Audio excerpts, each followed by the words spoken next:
Praise be Jesus Christ. For those of you who might not know, I'm Father Richard McAlear, Oblate of Mary, and I was stationed at A Lady of Hope in Bombville for many years.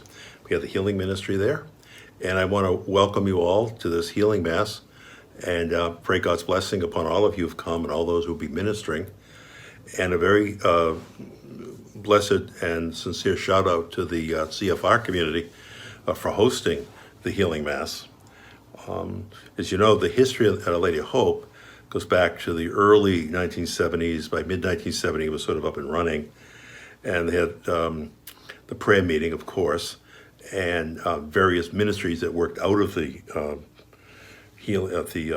prayer meeting, one of which was healing. We had, at one time, several healing masses every single week. We had the Monday night mass. We had Wednesday after the prayer meeting. We always prayed for healing. And there was a Thursday afternoon healing mass every week, and then once a month was sort of the granddaddy of it all, was the big healing mass that brought people in from far and wide. They came down from Buffalo, Rochester, Syracuse. They came across from Danbury on the Pennsylvania side. They come as far as Scranton and Port Jervis in New York, Matamoros, and up from the city. People came from everywhere, and there was quite a reputation. And it was the beginning of the healing ministry, and we were sort of learning about healing and kind of feeling our way, and all the excitement that went with that. It was all new, it was exciting. People were coming, people were blessed, people were healed, people converted. The confession, the priest, the elderly priest, the retired priest would hear confessions, just one after another. We always ended with a dinner celebration. And it was a community experience, it was a healing experience, it was a spiritual experience, it was charismatic in its fullest sense of the word. And since you're being hosted by the CFRs, I want to give a shout out to one of the very important people in the healing ministry. And this is part of a story that I've never told, and I think it's okay to tell it now. It's many years past when it actually happened, and probably it's safe to talk about it. But in the early 70s, the healing mass, the healing ministry, was very, very new, and for a lot of people, it was frightening. It was different. It was scary, and there was a certain amount of excitement about it. There was also opposition to it and fear about it. Since we were so, well known, we were one of the few places that was really doing this healing work, healing ministry. Word got back to the bishop, and we were being reported, obviously.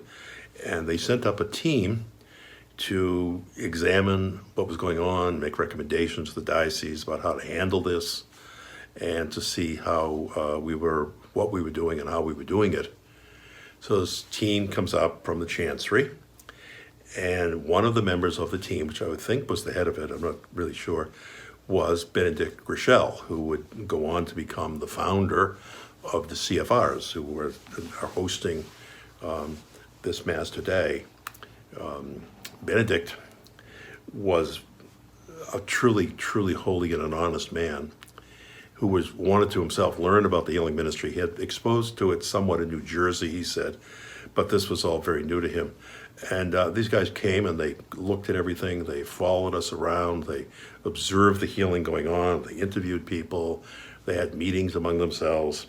And it was Benedict, when they were leaving, he called me aside and he said, the real reason we came here was to shut you down. He says that's sort of the mandate. So don't be surprised which way this is going to go. But he says, I'm going to talk personally to Cardinal Cook. And I guess Benedict was a personal friend of Cardinal Cook. And he says, and I'll straighten everything out. You'll be fine. Don't worry about it. Just do what you're doing. And then later he told me that he was impressed that with the ministry, that as we were doing it, as he observed it, was honest, sincere, spiritual, Christ-centered, and a blessing to people, to the church. It was Eucharistic-centered. It was loving. It was faith-filled. And he said it would scare people, but if you saw the true nature of what was going on, which is the spiritual side, you'd have nothing to fear. And he says, I will speak to the cardinal personally and make sure that you are not shut down. And apparently he did that because I never again heard from the Chancery. They just left, disappeared, nothing happened. And Benedict would tell me later that is a positive when it comes to New York. They didn't say yes, they didn't say no, they didn't say anything. So just keep going until you hear different. So Benedict and I at that point started something of a, I would say friendship, but we knew each other, acquaintance. And what a lot of the people who, even from LA Hope, don't know is that Benedict was someone who would come to the healing mass on the Sunday when we had the healing mass on Sunday, second Sunday of the month, and also on Thursday. Several times Benedict would come up because either he had some physical problem or he was working with somebody who was close to him, who he knew, cared about, who had problems, and he wanted them to get prayer, and he would bring them to Our Lady of Hope. So he would come quietly, he would not be known, he just came for prayer and went, and he was always very positive in affirming what we were doing and asking us to keep going and don't be deterred. So very happy to know that years later, this has come full circle, and we're now, even Our Lady of Hope is no longer a reality. We're not part of us anymore, not part of the scene, but the CFRs are there and somewhat, in some way, are carrying on the work of Our Lady of Hope with ministering to the poor, caring about the broken, the needy, the hurting, the pain, the sick, the sorrowing, the lost. And Benedict, I think his heart would be rich and full of gratitude that this healing mass is happening among his community, hosted by his community of the CFRs. I think what I would always said to Benedict was that he was instrumental in keeping the ministry going when they were in some surreptitious way trying to close it out or shut it down. And he was blessed. God kind of rewarded him for that. So he did experience for himself and for his friends or people that he really cared about, he experienced a lot of healing. And he was always very appreciative, very affirming, and very quiet. I think he knew that when you put your head up too high, you're going to get shot at. So just be quiet, do your work. And that's kind of what he liked about Our Lady of Hope, is we just did what we were doing. We prayed, we worshiped God, we were Christ-centered, we were focused on the Eucharist, and we were not running around trying to be famous or trying to start something that was going to be big and international or something like that. We were just ministering, and that's what he liked.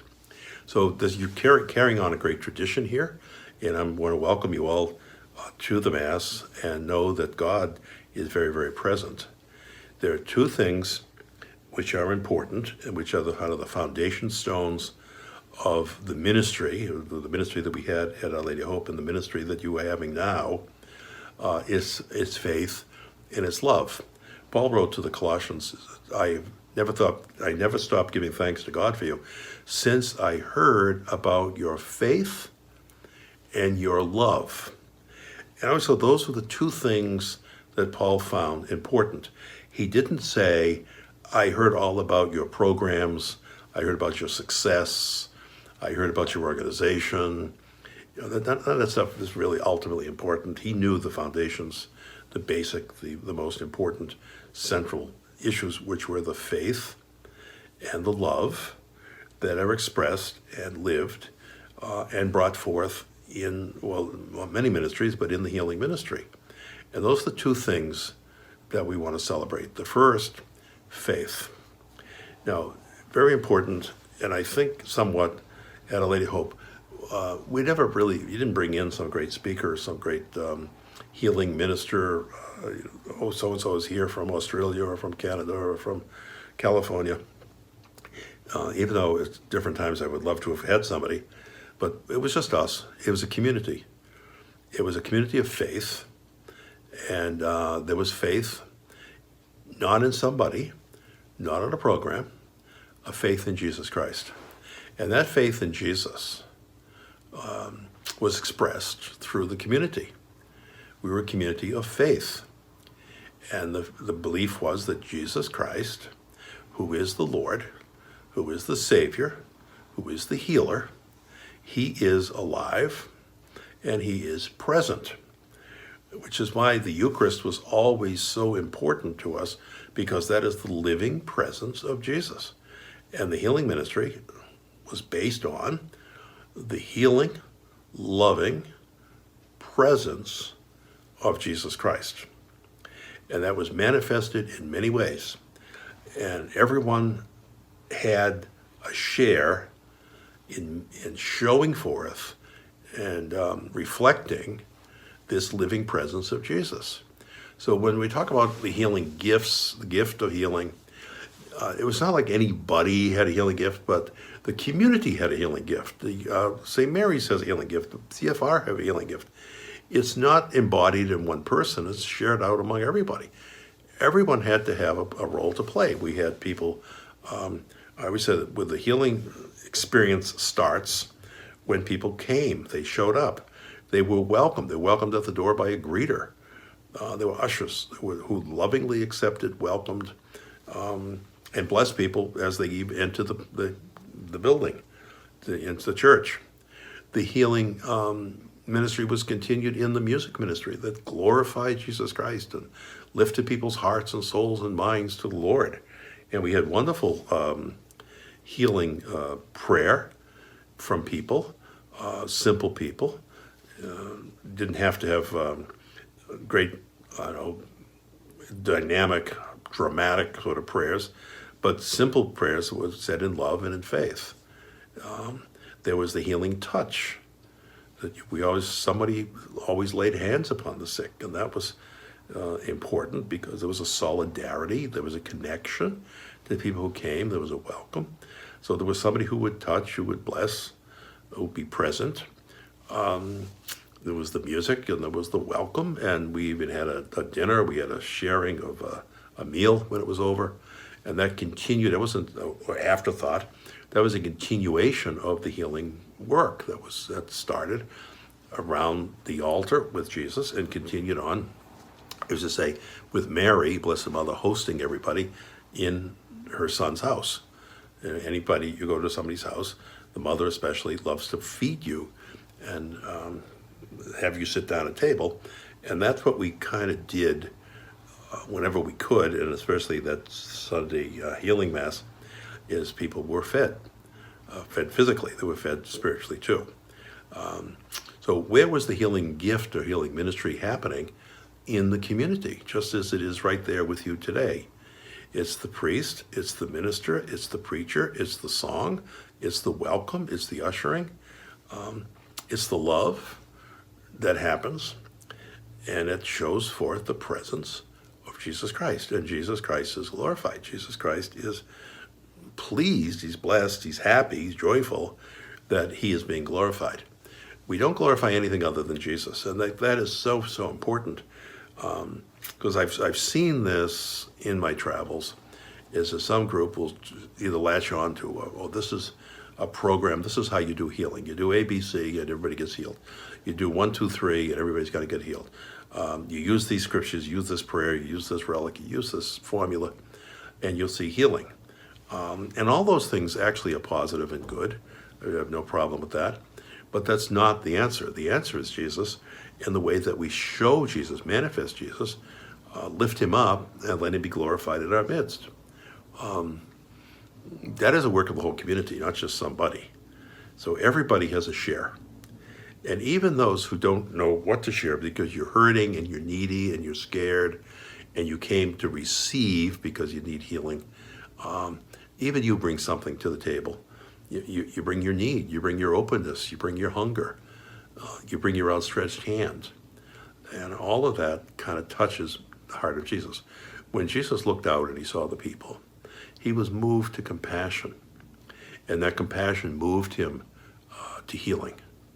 So it's everybody, and I mean everybody, has a role to play, something that they need to do, to share, to give, to contribute, to make the whole thing happen. So everyone hearing my voice now and everybody's being part of this know that Jesus has gathered us as a community of faith. Even those who don't really believe, don't even know they believe, or have strong faith, or think their faith is weak, just the fact that you are here, that you're present, that you're in the church, means that you have some level of faith. Even if somebody had to drag you here, there's a certain level of faith, or maybe it's hope. I don't know if God's going to do something, but I hope he does. And who do I hope does it? I hope Jesus does it. I hope God moves. I hope the Spirit is poured out. I hope that healing happens. And that is all an expression of faith. So just know that Jesus is alive and he's present and he's full of love. Okay. Now, the second thing is, I have heard about your faith and I heard about your love. It's the love that embodies and shows, demonstrates the presence of Jesus. No love, no Jesus. You can talk about it, you can theologize over it, you can philosophize about it, you can sing about it, but if the love in the heart isn't there,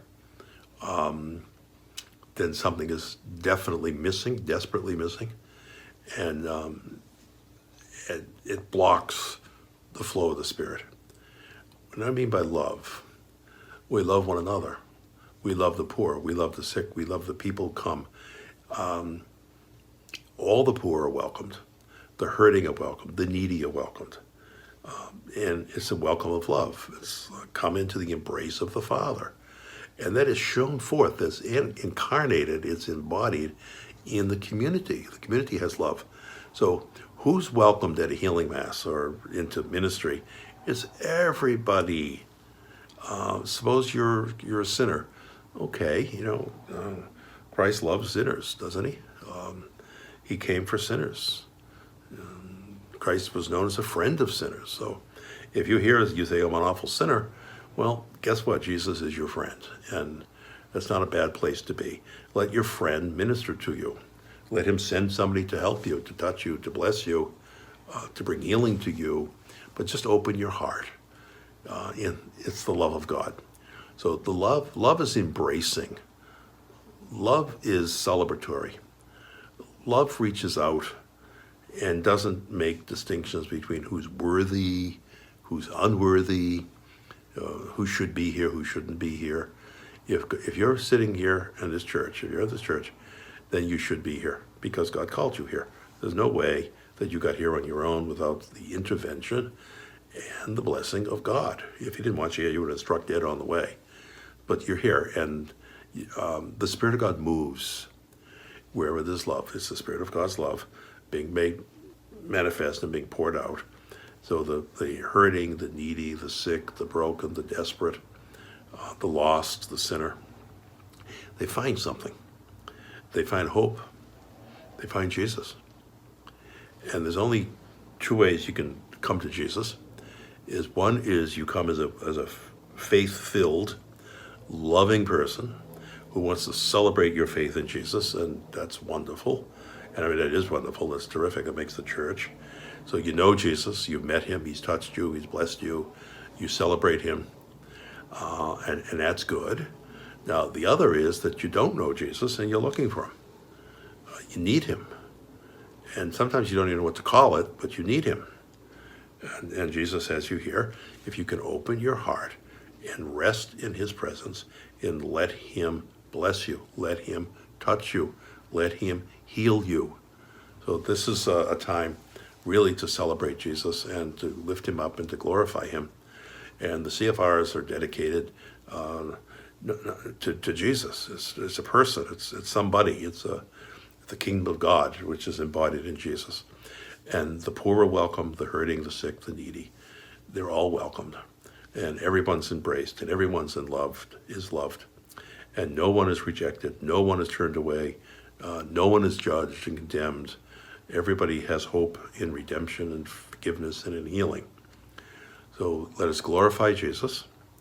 And I ask that Mary, who's the mother of mercy, our life, our sweetness, our hope, Mary who knew Jesus so well, who reflects Jesus to us, calls us to fidelity to Jesus, that may Mary be present to this gathering and bring you together and show you the face of Jesus.